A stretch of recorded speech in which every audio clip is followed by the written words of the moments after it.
Doctor صاحب آپ خود مذاکرات کر رہے ہیں، یا تو نظر آ رہا ہے کہ پی ڈی ایل میں کم از کم ہمیں نظر آیا ہے کہ حکومت نے بات مان لی ہے، 600 ارب روپے ہو گئے. بجلی کی جو قیمتیں ہیں کیا صرف اس میں اختلاف رہ گیا ہے یا اور باتوں میں بھی اختلاف تھا جس پر بات ابھی تک نہیں بن پائی ہے IMF سے؟ بہت شکریہ شاہزے. بجلی کی قیمت کا بھی معاملہ ہے کسی حد تک. اس کے علاوہ جو ہم نے ٹیکس میں اضافے کے ذرائع تلاش کیے ہیں اس میں بھی ان کو کلام تھا، اور وہ چاہ رہے ہیں جو انہوں نے پہلے تجویز کیے تھے اقدامات اور جس پر اتفاق ہوا تھا اسی پہ قائم رہا جائے. اور ہماری ان سے گزارش ہے کہ دیکھیے ہماری نظریں تو اصل ہدف پہ ہونی چاہیے، اور یہ تو جزیات ہیں کہ کس طریقے سے ہم وہاں پہنچ رہے ہیں، تو انہیں اس پہ ان کے اعتراض تو میں نہیں کہوں گا، لیکن مطلب بات چیت ہونی تھی جس سے ہم ان کو مطمئن کر سکیں کہ ہمارے مجوزہ طریقہ کار میں، جس میں تقریباً 240 ارب روپے کے ہمارے انفورسمنٹ کے اقدامات میں تھے، جس میں سے آپ نے کچھ باتیں بتا بھی دیں، POS سے بھی متعلق اور اسمگلنگ سے بھی متعلق، اور وہ یہ چاہ رہے تھے کہ جو 260 پالیسی میجرز ہیں انہی کو جو ہے آپ مزید بڑھائیے. تو وہ اگر ہمارے پاس وقت ہوتا تو بیٹھ کر ہم اور ان کو اس بات پر اطمینان بھی دلا لیتے اور مطمئن بھی کر لیتے کہ جناب جو ہم نے سوچ سمجھ کے یہ اسکیم تیار کی ہے، اور POS کی جو صلاحیت ہے اور جس حد تک وہ ٹیکس میں کنٹریبیوٹ کر سکتا ہے اس کا شاید انہیں صحیح سے اندازہ نہیں ہے، اس بات کو بھی کر لیتے. پھر یہ جو بجلی کے معاملے میں تھوڑا سا میں آپ سے کہوں گا کہ بجلی کے معاملے میں تجویز یہ تھی کہ 4 روپے بڑھائے جائیں، جس میں سے 1.95 1.90 پہلے بڑھ گئے تھے اور 1.90 مزید کرنے تھے، اور ہم نے گزارش کی تھی کہ اس کو فی الحال مؤخر کر دیا جائے، کیونکہ اس کا جو عوام کے اوپر بہت اثر پڑا ہے. پہلی جو ہم نے انکریز کی ہے، اب تک ہم پروگرام کے اندر رہتے ہوئے 40% تک جو ہے بجلی میں اضافہ کر چکے ہیں، اور ہم ان کے سامنے یہ دلیل رکھ رہے تھے کہ ٹیرف بڑھانا جو ہے اس شعبے کی جو صحت ہے اس کی بحالی کا صحیح حل نہیں ہے. یقیناً جہاں ضرورت ہوگی اس کو بھی ہم کریں گے، لیکن اس میں ہم نے کہا تھا کہ جی ہم آپ کو بڑے مضبوط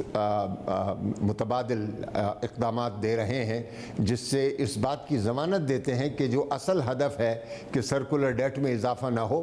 اس کی ہم ضمانت دیتے ہیں، اور اگر اس میں کمی ہوگی تو یقیناً ہم اتنا سرکولر ڈیٹ جو ہے فوری طور پہ بجٹ میں لے کر اس کی ادائیگی کریں گے، اور اپنا جو ہدف ہے فسکل ڈیفیسٹ کا اس پر بھی قائم رہیں گے. تو یہ باتیں ہونی تھیں. دیکھیے ان کے پاس جو ہے ہماری ان سے بات چیت جاری رہے گی. ہم نے یہ وقفہ لیا ہے کیونکہ وہ 6-7 جولائی کی جو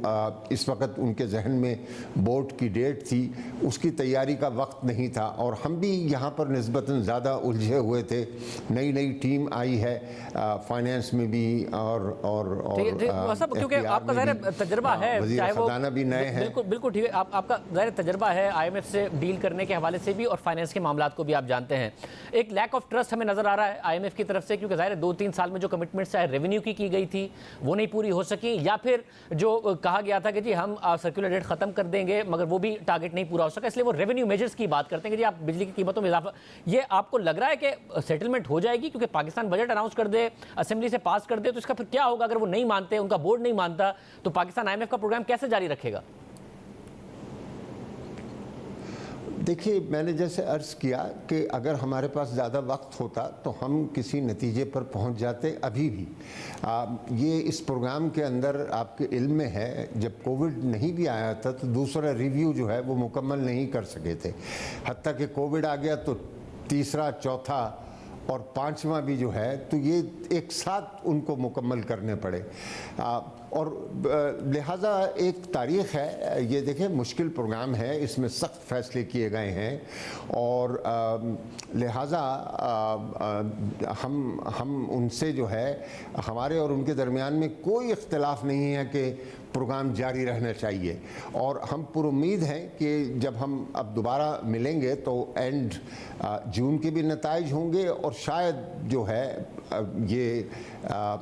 اس سے زیادہ جو ہم نے انہیں جولائی اگست کے بھی نمبرز جو ہیں ہمارے پاس ہوں جب ہم ان سے بات کر رہے ہوں، تاکہ ہم سپٹمبر کی ڈیٹ کو ٹارگیٹ کر سکیں۔ اور ڈاکٹر صاحب ارلیسٹ ہے، ہو سکتا ہے اس میں تھوڑی بہت اور تاخیر ہو جائے۔ ڈاکٹر صاحب مجھے بجٹ کے حوالے سے یہ بتائیے گا کہ 2 سال ایسا ہوا، پہلے سال بھی جو ڈیفیسٹ کا ٹارگیٹ تھا وہ نہیں میٹ ہو سکا، 9% سے اوپر چلا گیا، دوسرے سال ظاہر کورونا بھی آ گیا، دوسرے معاملات تھے 8% سے اوپر چلا گیا۔ اس سال جو 6.3% کا ٹارگیٹ رکھ رہے ہیں اس میں 5,800 ارب روپے کا ریونیو ہے،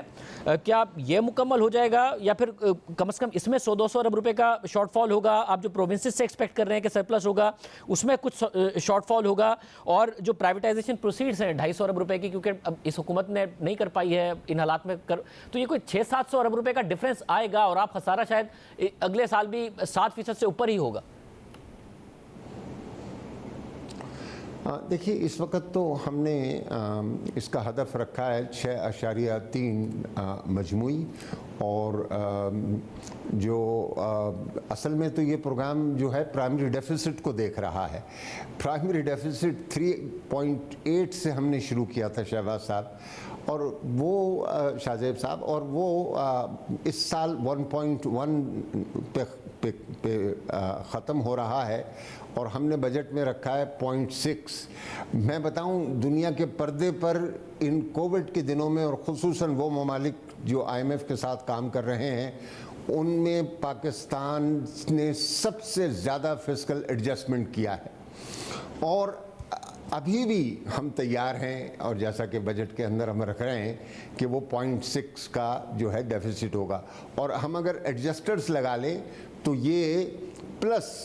0.1 جو ہے وہ پرائمری ڈیفیسٹ ہوگا۔ تو یعنی ایک تو کم از کم بجٹ ہم نے ان بنیادوں پہ بنایا ہے۔ آپ دیکھیں آج اگر کوئی سمجھے کہ میں بجٹ بنا رہا ہوں اور مثال کے طور پہ 571 ارب روپے کا سرپلس رکھا ہے صوبوں کا، وہ حاصل نہیں ہوگا تو یقیناً یہ تو مطلب یعنی کہ کوئی دیانت کی بات نہیں ہوگی۔ ہم نے تو تمام صوبوں کے ساتھ بیٹھ کر رضاکارانہ طور پر انہوں نے IMF کے سامنے 571 کے سرپلس پہ، اور پرائیویٹائزیشن کی بھی 250 ارب روپے آپ سمجھتے ہیں کہ ہو جائے گا؟ اور میں آپ سے عرض کروں ایک ذرا سی بات، میں ایک عرض کروں کہ دیکھیں اس سال ہم صوبوں کو 700 ارب روپے کے اضافی وسائل منتقل کر رہے ہیں، تو لہٰذا یہ ان کے لیے کوئی ایسا بار نہیں ہے جو ان کی اپوزیشن ہی کہہ رہی ہے کہ اپوزیشن ہی کہہ رہی ہے کہ ریئلسٹک نہیں ہے، بٹ آپ آپٹیمسٹک ہے، اور پرائیویٹائزیشن پروسیڈز کے لیے 250 ارب روپے آپ کو لگتا ہے کہ یہ ہو پائے گا؟ میں آپ کو پرائیویٹائزیشن میں ہی بتاتا ہوں۔ دیکھیے یعنی کہ پرائیویٹائزیشن میں یہ جو سب سے پہلے ہمارا کام ہو رہا ہے جو LNG بیسڈ پاور پروجیکٹس ہیں، ابھی آن کر وزیر خزانہ نے اس سے متعلق اہم ترین جو مشکلات تھیں ان کو دور کر دیا ہے، اس پہ اتفاق رائے ہو گیا ہے۔ ایک مسئلہ ابھی بھی باقی ہے، اور وہ یہ کہ کیونکہ LNG قطر کے ساتھ جڑی ہوئی ہے اور اس کو بہرحال ٹیک اینڈ پے کی بنیاد پر ہے، جبکہ ہم نے کوشش کی ہے کہ یہ اس سے جو اس کا 32 کے اندر اس کا 60% کا گارنٹی تھی اس کو کم کر کے 23 پہ لے کر آ جائیں، تو یہ جو گیپ آئے گا 2 سائٹس پہ، اس کے متعلق ایک چھوٹی سی سب کمیٹی جو ہے وہ کر رہی ہے، لیکن یہ بہت فاسٹ ٹریک پہ چل رہا ہے اور اسی وجہ سے اس کو ڈالا ہے۔ اور میں آپ سے یہ عرض کروں کہ یہ پرائیویٹائزیشن ایسا ہوگا جس کے اندر خود گورنمنٹ کی ایک ادارے کے پاس اس کی اونرشپ ہے، اور وہ پیسے جو ہیں وہ ہمارے نان ٹیکس ریونیو کی حیثیت سے ہمارے پاس۔ بہت شکریہ، بہت شکریہ۔ وقار مسعود صاحب ہمارے ساتھ موجود